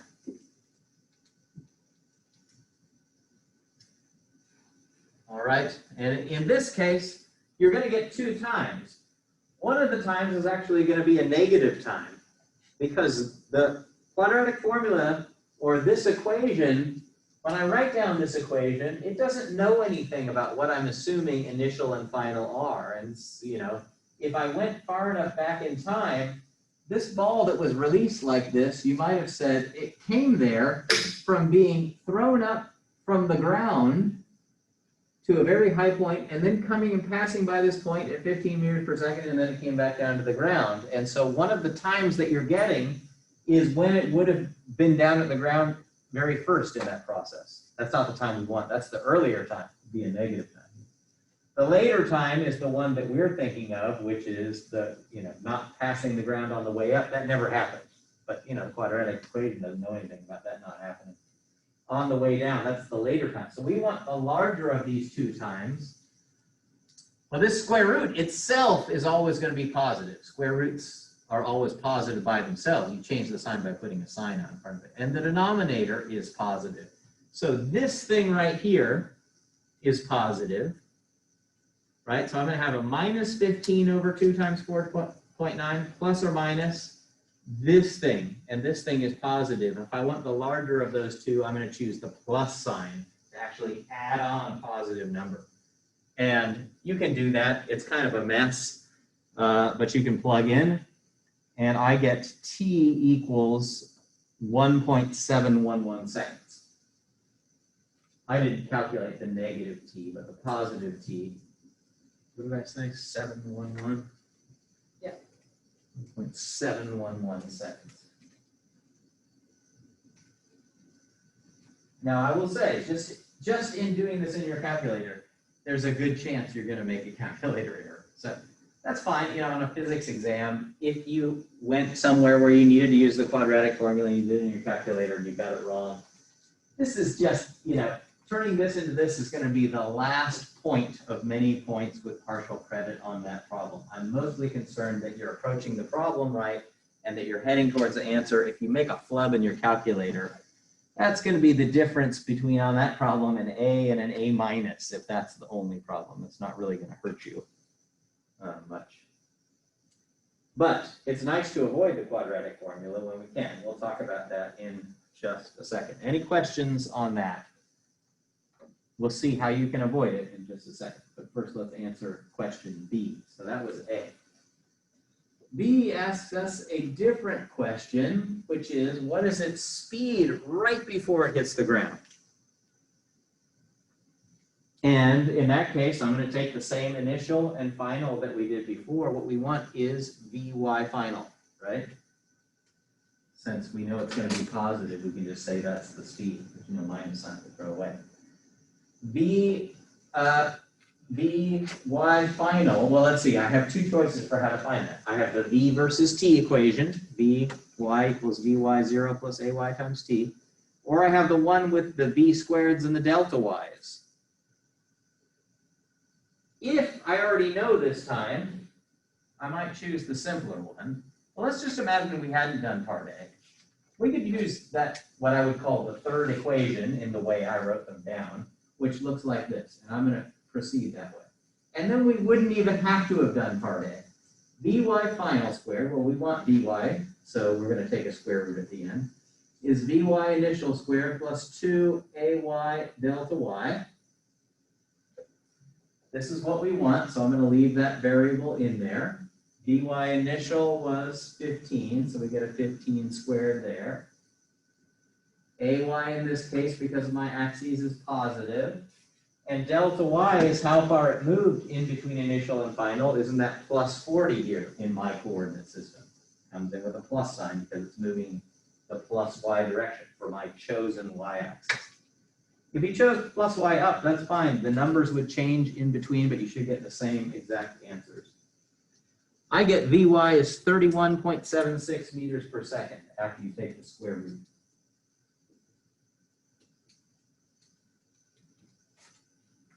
Not too bad. It would have been slightly easier to go the other route.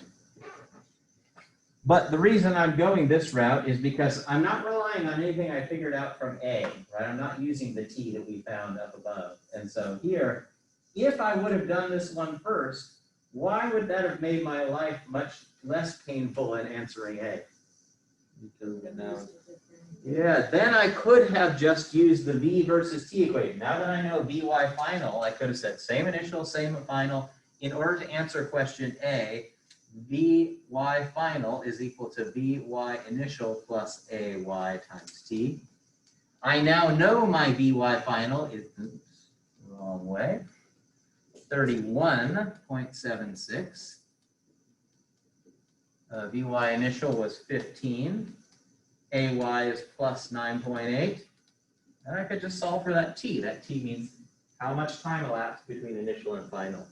And notice I'm avoiding all of this pain here and the chances of me flubbing something in my calculator because I've got to keep track of adding and subtracting things in the numerator and then dividing.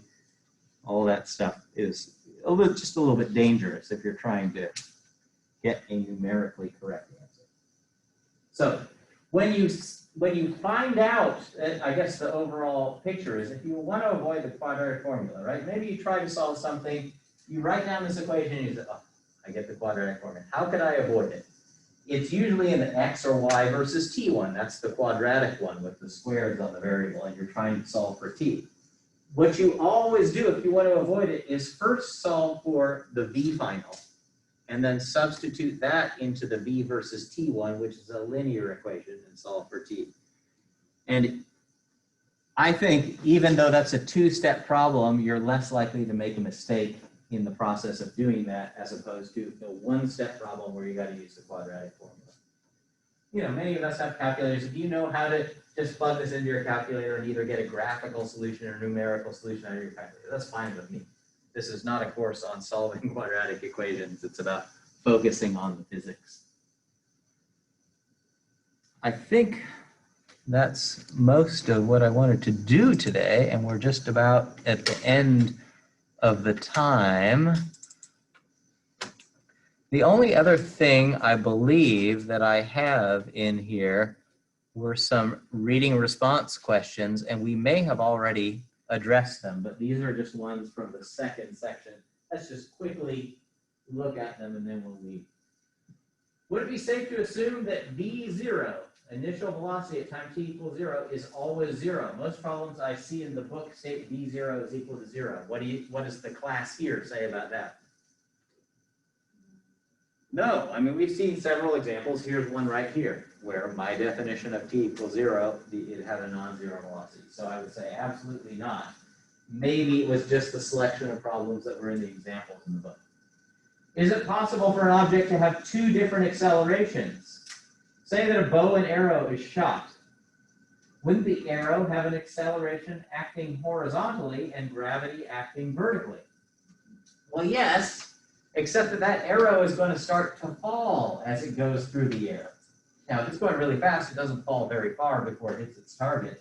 But that's truly a two-dimensional problem, and we will address those problems in chapter 3. But for right now, we're talking about something that's moving absolutely along a straight line. And so we don't have, if the straight line is moving along, we don't have to worry about gravity because somehow it's being held to stay on the x-axis. We'll get to those later. Third one, when looking at free fall problems, the distance an object falls over a certain period of time can be solved while orienting the plus x upwards or downwards. This in turn affects whether velocity and acceleration are positive or negative. Wouldn't a problem solved with the different axis orientations and thus different numbers affect the outcome when worked in an equation? And the answer is, if you're very careful about everything and put all your minus signs in relative to your chosen coordinates, it will look different in the meantime, but the final answer should be exactly the same. But you do have to be careful about putting in all the correct minus signs and plus signs. All right. Anything else for today? That feels like well more than enough. We're done with chapter 2. So we're going to go on to chapter 3 next week. I feel like there was one thing I wanted to announce. Oh, I remember what it is. I am going to try to talk a little bit about those short presentations on Monday because I'm assuming pretty much everyone would be here then. And so that's a good time to talk about them. Have an excellent weekend. Thank you. I guess the other thing I was thinking to announce is that I've been recording these sessions. I'm sure they're not the most scintillating things to watch as a video, but they will be archived on the website through a YouTube video once they're processed. So I'm hoping to get Wednesdays and yesterdays up today, and maybe today's up by Monday or something like that. They might lag a little bit behind. Have a good weekend. Do we need to swipe down our chairs before we leave?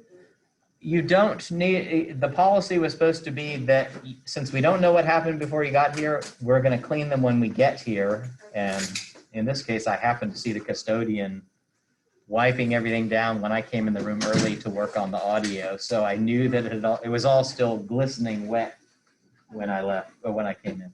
Hi. So I wrote down a couple of questions that I had after reviewing stuff. And are the PowerPoint slides that you're showing us in class, like I'm recognizing those from the video. So the video is like a pre-recorded way for us to. It is a pre-recorded way. So my motivation was you missed all this stuff on the first day. We are told that we need to be ready to go online at any moment this term because we never know if there might be some big coronavirus outbreak on campus and the campus might say, we're closing down, nobody's going to physical classes anymore and everything's online. And I thought, Thank you. all right, have a good one, Jose. You too. I thought I better have everything ready so it's easy to do online. And you know, doing this kind of interactive stuff from home, I find doesn't translate very well. It's much easier for me to talk over a PowerPoint, do the derivations step by step, point with a little laser pointer in PowerPoint and all that kind of stuff. So what I'm trying, my idea is you watch those videos ahead of time and then you're used to doing it if for some reason we have to go online. You also do the reading ahead of time. When we come to class, I'm going to do sort of a shorter synopsis, not go through all the details. Certainly if there's any big derivations, I will not go through them in class. And then we're going to do a whole lot of extra problem solving. And, you know, that's sort of, the disadvantage is there's more stuff to do outside of class. The advantage is we get a lot of practice problem solving with the kind of stuff you would see on an exam. So I'm hoping you feel much more prepared than we would in a normal semester, but that's the idea. Okay, and then also for the reading is the one thing I'm not caught up on. I went back and watched all the videos yesterday, so I felt fine in class today. But do you think like the PDF is probably, I mean, I know Sam had it because she mentioned it to me, so I might just ask her how she got that. And then yeah, someone else in email, I think, or maybe it was in class said, oh, I just Googled it. And, you know, okay. it's because this is an old edition. The current edition is the 7th edition. And I chose this because by the time something gets to the 7th edition, there's zero difference between the editions. They just change it so that everybody buys new expensive textbooks.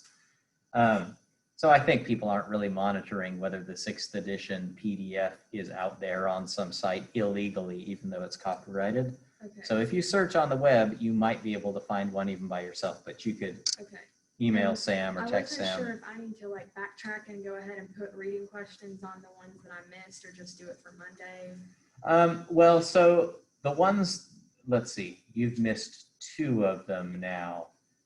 I would say yes, put Just them so you on go there. back and can So keep I go track. back there, I'm gonna check them sometime mid-semester because I don't always keep up with them day by day. I try to read them. So when I come to class, I try to grab a few that these are interesting and we can see what we think now that we've discussed it a little bit more. And those are like just what questions we had.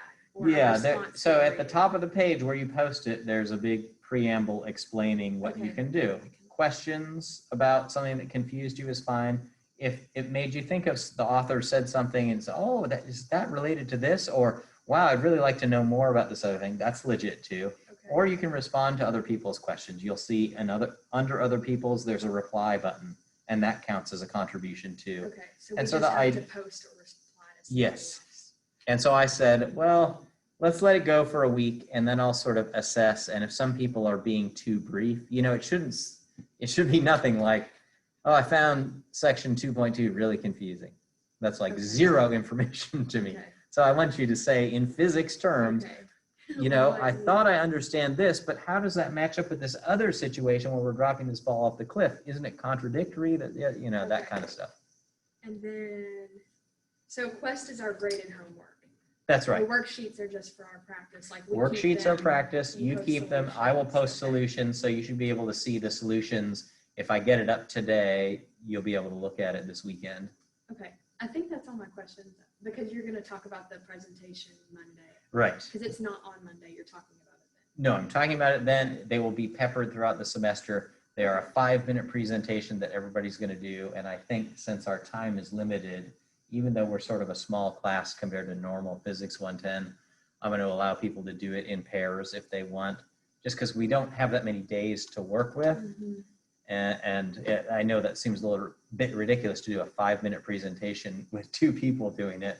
But the idea is, because this is a gen ed course and it's part of the old gen ed, which you're a part of, you're a sophomore, is that right? I'm a junior. Junior, yeah.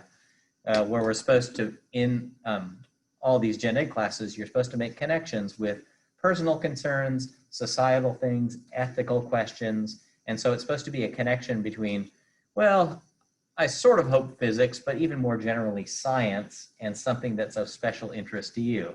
So it might be some ethical dilemma. We'll talk about this on Monday, but you know, if you're a pre-health person, maybe some medical kind of thing that you're particularly interested in. Or if you're a sports person, some kind of injury, or I have divers talk about diving sometimes Okay. later on in the course when we're talking about rotational motion, and they have slow-mo videos of them, you know, doing a dive.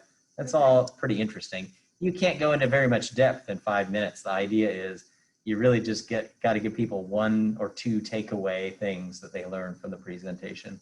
But it's just sort of make connections that maybe we won't do too often during the semester. There will be times when we talk about historical context and what people believe throughout history, but it's another way to make those connections. Okay, and did you all do a lab yesterday? We didn't do a lab. First Okay. one will be Monday Okay, in Young 131. Monday? Sorry, Tuesday. Okay. Tuesday is our lab day. Okay, yeah, I got the email from the registrar at like 3:30 yesterday, and I was like, I'm glad I had waited to do, I was working on something else for the class that I hadn't dropped. So the one that I dropped, I hadn't started, which was good because I had time to go back and like start catching up. But it was a lot to like Oh, I know. process. I feel, you know, there's still another student who's on my roster who said he was going to drop. He didn't come today.